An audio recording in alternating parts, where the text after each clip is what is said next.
Castille-La Manche et Castille-et-Léon.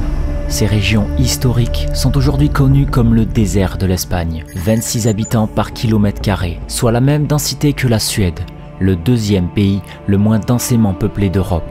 Mais parmi ces provinces, une région est encore plus touchée que les autres, las Tierras Altas.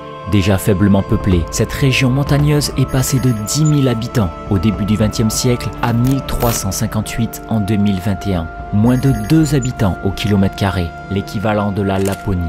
Un véritable problème pour cette région, réputée aujourd'hui pour ses nombreux villages abandonnés, le plus connu étant sans doute Aldealcardo. Symbole de ce phénomène, les alentours du Rio Stazza sont aujourd'hui une véritable vallée fantôme, que j'ai bien évidemment décidé d'aller découvrir.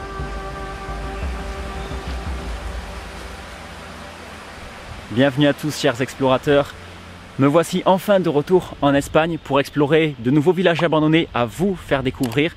Et vous l'avez entendu, je ne me trouve pas nulle part, je suis tout simplement dans la région la plus dépeuplée d'Espagne, si ce n'est même d'Europe.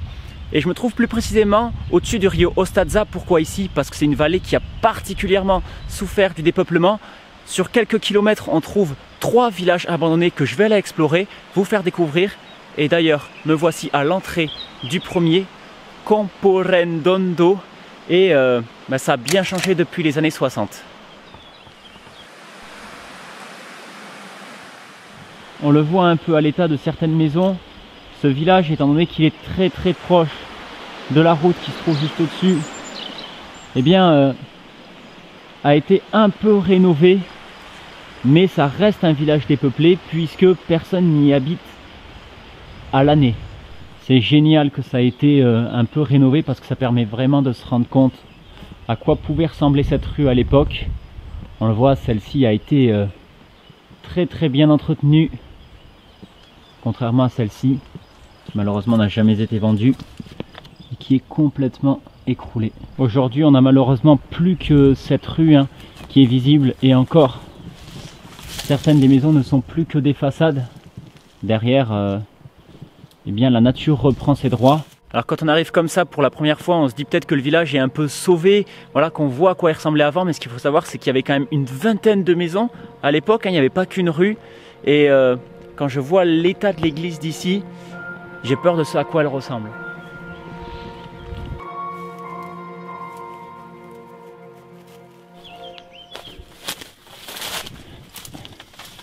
Alors l'accès se fait par qui est sans doute l'ancienne sacristie, je suppose. On a quand même un bon mètre de vide. Et faut faire attention à la tête. Et on arrive enfin à l'intérieur. Enfin l'intérieur qui est plutôt l'extérieur maintenant, puisque vous le voyez, il ne reste plus qu'un arc. Et le reste est complètement envahi par la végétation. On ne voit même plus le retable qui devait être dans le fond. Aujourd'hui, seule une poignée de maisons est encore visible. Pourtant, en 1842, ce village, Camporredondo, comptait 20 maisons et 80 habitants, qui vivaient majoritairement de l'élevage. Cet endroit est véritablement oublié de tous, mais la raison d'abandon de ce village n'est en réalité pas si difficile que ça à expliquer. Bon, vous l'avez compris, ce n'est évidemment pas le village le plus intéressant, mais c'était uniquement pour vous mettre un peu dans l'ambiance. Et d'ailleurs, en volant avec le drone, je me suis rendu compte d'une chose, c'est que rien que d'ici, on voit déjà le prochain village abandonné.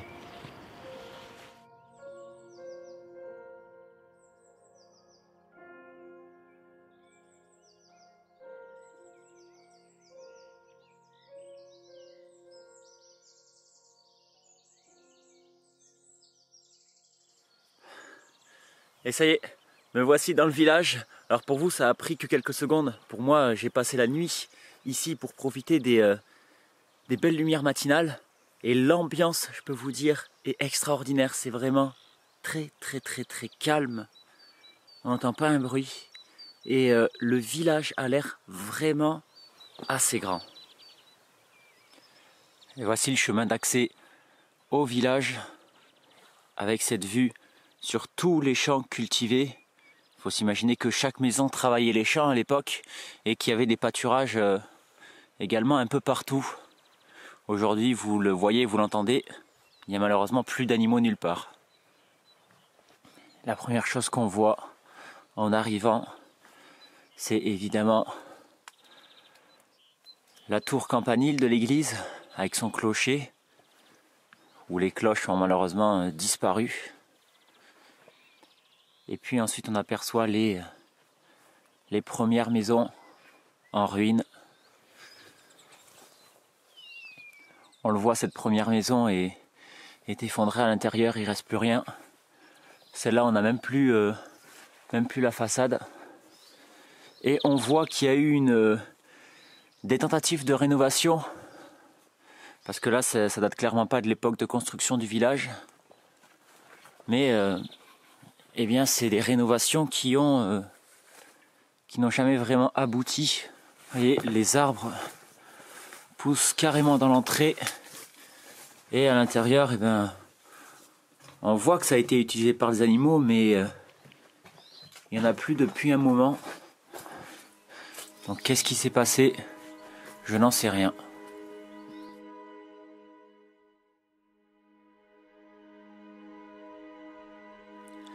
Et juste à côté, il y a quelque chose d'assez étonnant. Je pense que c'est ici une dernière maison qui a été habitée. Parce que vous allez le voir, je crois que c'est quelque chose que j'avais jamais encore vu. La porte est toujours fermée à clé, mais le temps est tellement passé que, en fait, le bas, c'est complètement ouvert. On va rentrer à l'intérieur.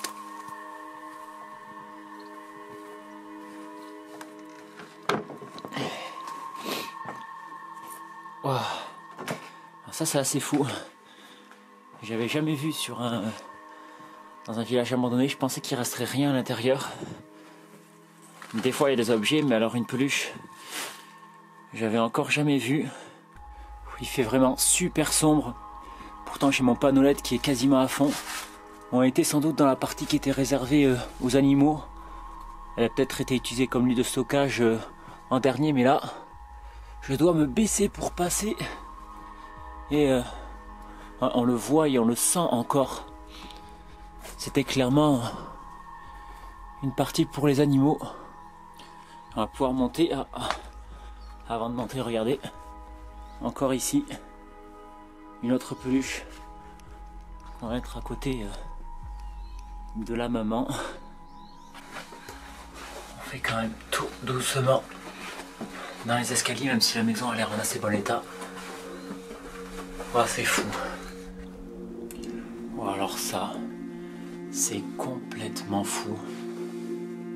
J'ai jamais vu ça dans un village abandonné. Si, en vérité j'ai vu ça une ou deux fois, mais c'était à mes tout débuts, il y a 4-5 ans.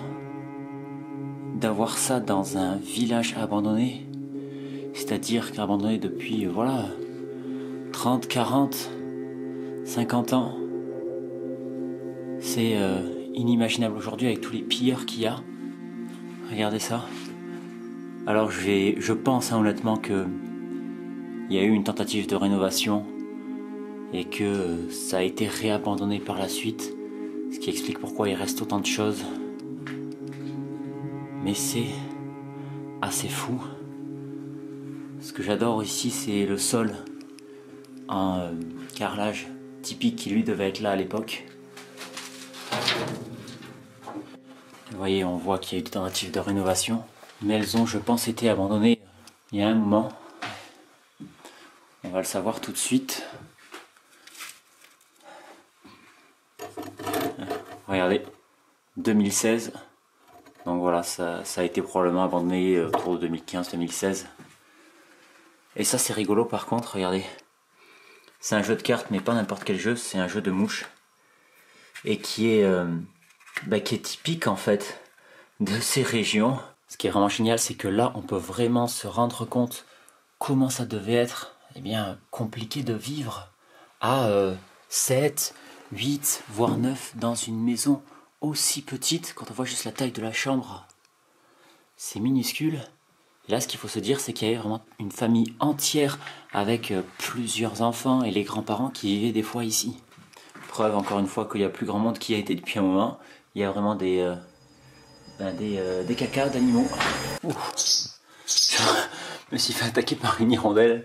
Bon, j'ai passé quelques minutes à essayer de fouiller les recoins de la maison. C'était assez rapide hein, parce qu'elle est très petite. Et mon but c'était d'essayer de découvrir qui vivait ici, peut-être d'avoir des photos, des indices. Malheureusement, je n'ai rien trouvé, si ce n'est qu'effectivement il y a des anciens habits de l'armée. Malheureusement, aucune information dessus. Ça peut être aussi des vêtements qui ont été rachetés voilà, après avoir servi. Donc je ne sais pas qui vivait ici. Ce qui est sûr, c'est qu'il y avait des enfants, mais pas d'autres informations. Et nous voici arrivés sur la place centrale du village, avec le soleil qui commence à éclairer le tout. Ici, on est vraiment dans le cœur du village, sur la place centrale, avec l'église hein, qui est envahie par la végétation et où à l'époque on pouvait voilà, bien jouer à la pelote sur le fronton. On a ici une espèce de réservoir, je pense peut-être pour de l'eau. Juste là, l'une des plus grandes maisons du village. Et à gauche, le bâtiment qui a été l'une des causes de l'abandon de ce village. En fait, techniquement, sur cette image-là, vous avez les deux principales causes d'abandon du village. La première, c'est que si j'ai des gants, c'est pas pour rien. Il fait vraiment très très froid et encore là ça va, il y a le soleil qui arrive, on est fin avril, mais ce qu'il faut s'imaginer c'est qu'ici en hiver il y a très régulièrement 1 mètre de neige, il y a des vents glaciaux et l'été il y fait également très chaud, donc forcément les habitants ont commencé à en avoir marre de ces conditions. Et la deuxième raison, eh bien c'est parce que le bâtiment qui se trouve à l'étage c'était l'école où tous les enfants des alentours venaient. Eh bien dans les années 60 cette école a fermé, ce qui fait que les familles d'ici sont parties, tout comme celles des deux autres villages qui se trouvent autour, Camporendonto qu'on a vu juste avant et La Mata qu'on va aller voir après. Situé à 1140 mètres d'altitude, ce village aurait pu rester habité. Chaque maison possédait en effet son propre four et l'électricité depuis 1959. Les terres étaient occupées par des champs de plusieurs céréales et par quelques troupeaux de chèvres et de moutons. Mais en plus d'hivers glaciaux, le principal problème du village était son isolement. 5 km pour réaliser des achats de première nécessité et 17 km jusqu'au marché de San Pedro Manrique où ils allaient les dimanches pour vendre leurs produits. Tout ça à une époque où dans ces régions, très peu d'habitants possédaient une voiture. Tous les 25 juillet, les villages alentours se retrouvaient ici pour fêter Santiago, avec des danses, un repas et évidemment la messe dans l'église de San Sebastián. À l'époque se trouvait à ses pieds la fontaine du village, mais aujourd'hui pousse à la place un véritable bosquet. À l'intérieur de l'édifice, malheureusement, il ne reste plus grand-chose non plus. Composée d'une seule nef, la voûte est aujourd'hui effondrée et seule sa tour campanile tient encore miraculeusement debout. C'est au début des années 50 que les gens ont véritablement commencé à partir, un déclin qui s'est accentué petit à petit. Les adultes emportant leurs enfants avec eux, l'école qui se vidait de plus en plus a logiquement fini par fermer dans les années 60. Seules 2 familles sont alors restées dans le village qu'ils ont définitivement quitté en 1972. Si certaines maisons semblent avoir été entretenues ou restaurées il y a quelques années, aujourd'hui le village est seulement habité par les plantes et les animaux. L'école étant peut-être la dernière chose qui maintenait un peu de vie dans cette vallée, sa fermeture entraîna dans sa chute le village de Camporendonto, mais également un autre, celui de La Mata.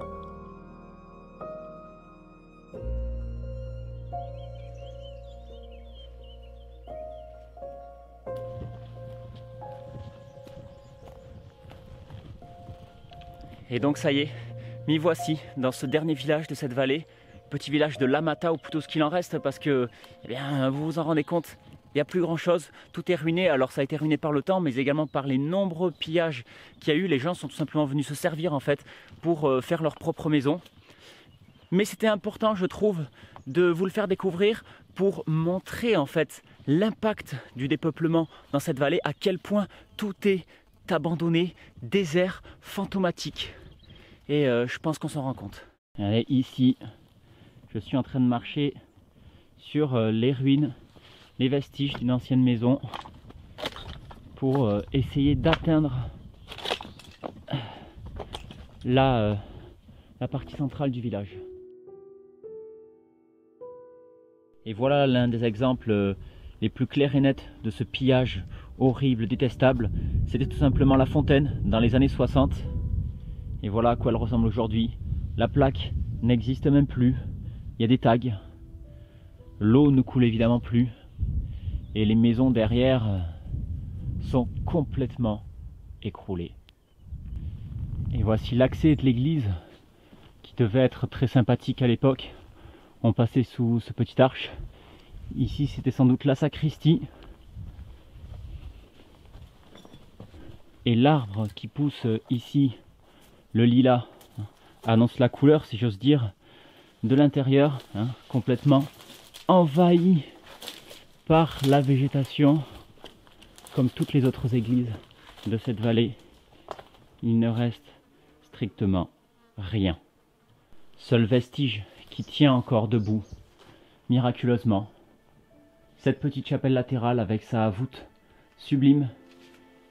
Et ici on avait même la tombe d'un inquisiteur avec évidemment ses restes,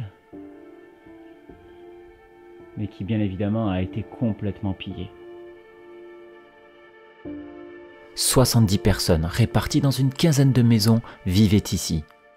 Ils vivaient comme les autres villages alentours de la culture de céréales et de l'élevage de moutons et de chèvres.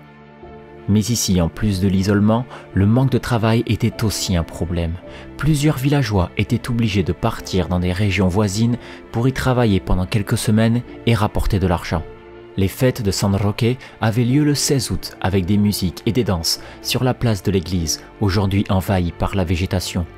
Ce village était à l'époque très joyeux, rempli de vie, comme le prouvent les nombreux témoignages que racontent les anciens habitants.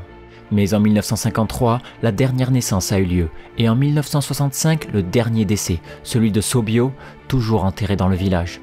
À peine 2 ans plus tard, l'endroit était totalement abandonné. Mais cette vallée fantôme n'est qu'un exemple parmi tant d'autres dans cette région d'Espagne complètement désertée. Peuplés majoritairement par des petits villages d'agriculteurs et d'éleveurs assez isolés, ils ne furent pas aidés par la politique menée par Franco pendant ces années de dictature. Les souvenirs de la guerre civile y sont d'ailleurs encore très présents. Chaque route, chaque chemin que nous prenons peut nous mener à des ruines ou à des villages complètement déserts, et le dépeuplement ne semble pas s'arrêter. Une question se pose alors. Est-ce qu'un jour, la région tout entière se retrouvera abandonnée ?